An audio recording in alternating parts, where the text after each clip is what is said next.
Et si l'air, là, tout autour de nous, n'était pas juste du vide, si c'était en fait un environnement super structuré et plein de vie, eh bien c'est justement ce qu'on va découvrir ensemble. On vit littéralement au fond d'un immense océan invisible. Alors la grande question c'est, qu'est-ce qu'il y a dedans? Allez, on embarque pour un voyage un peu spécial, on va remonter cet océan couche par couche. Voilà notre océan d'air. Avant de disséquer tout ça, prenons juste une seconde pour réaliser l'échelle de ce qui nous entoure et nous protège. Bon, son nom scientifique c'est l'atmosphère, c'est cette bulle de gaz qui nous protège. Mais le truc vraiment fascinant, c'est que ce n'est pas juste un grand bloc homogène. Non, c'est comme un oignon avec plusieurs couches bien distinctes. Et ce sont ces couches qu'on va explorer maintenant. Ok, c'est parti pour l'ascension. On va traverser toutes les couches de l'atmosphère, une après l'autre. On part d'ici, du sol. Et notre destination, c'est la frontière avec l'espace.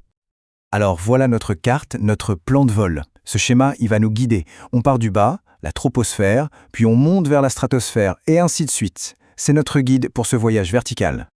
Premier arrêt, la troposphère. Facile, c'est là où on vit. C'est notre maison, en quelque sorte. Et c'est vraiment là que tout se joue pour nous. On va voir ça tout de suite. Ce qui est fou, c'est que tout ce qu'on appelle la météo, la pluie, les nuages, le vent, eh bien tout ça, ça se passe uniquement dans cette couche. C'est la plus dense, elle contient presque tout l'air, presque toute l'eau. Et puis il y a cette règle bien connue des alpinistes, plus on grimpe, plus ça caille. Ok, on laisse la météo derrière nous et on continue de monter. Juste au-dessus, on entre dans la stratosphère.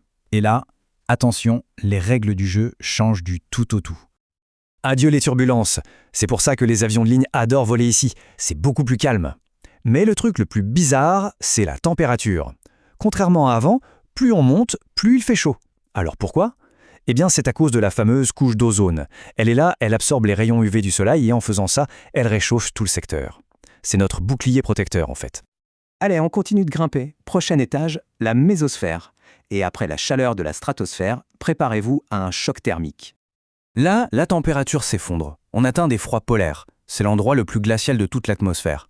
Mais c'est aussi là qu'on peut voir un spectacle incroyable, les étoiles filantes. En fait, ce sont juste des petits cailloux de l'espace, des météores, qui brûlent en entrant dans cette couche. C'est notre bouclier anti-météore si on veut. On arrive à la dernière grande frontière, la plus étendue de toutes, la thermosphère.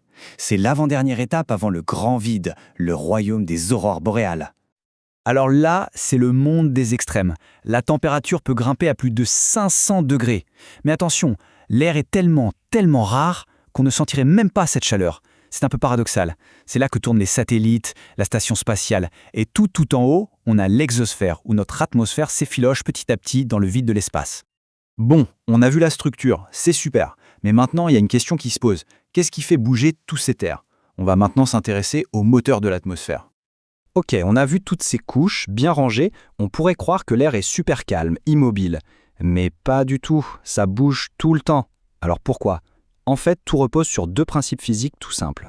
Le premier principe, le voilà. Regardez cette petite expérience avec le moulinet. Les bougies chauffent l'air juste en dessous.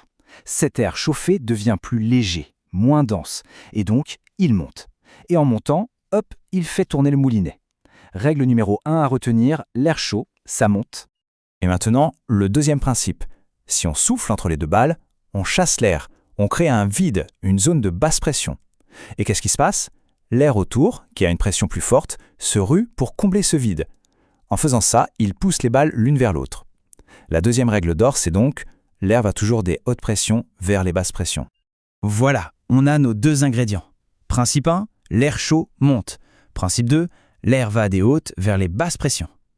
Avec juste ça, on a tout ce qu'il faut pour comprendre d'où vient le vent.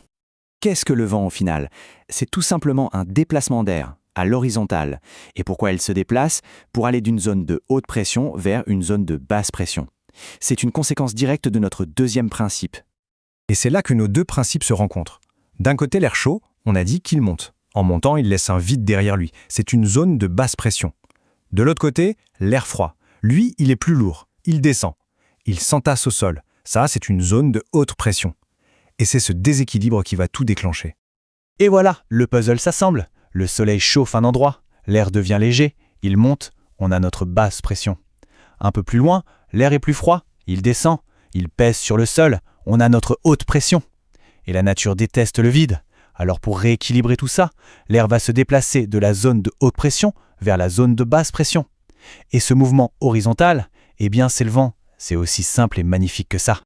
Du coup, la prochaine fois qu'une petite brise caresse un visage, on saura qu'elle raconte une histoire bien plus grande. Ce n'est pas juste un courant d'air, c'est l'histoire du soleil, de la chaleur, de la pression, c'est toute notre atmosphère qui respire et qui cherche son équilibre. Plutôt fascinant, non ?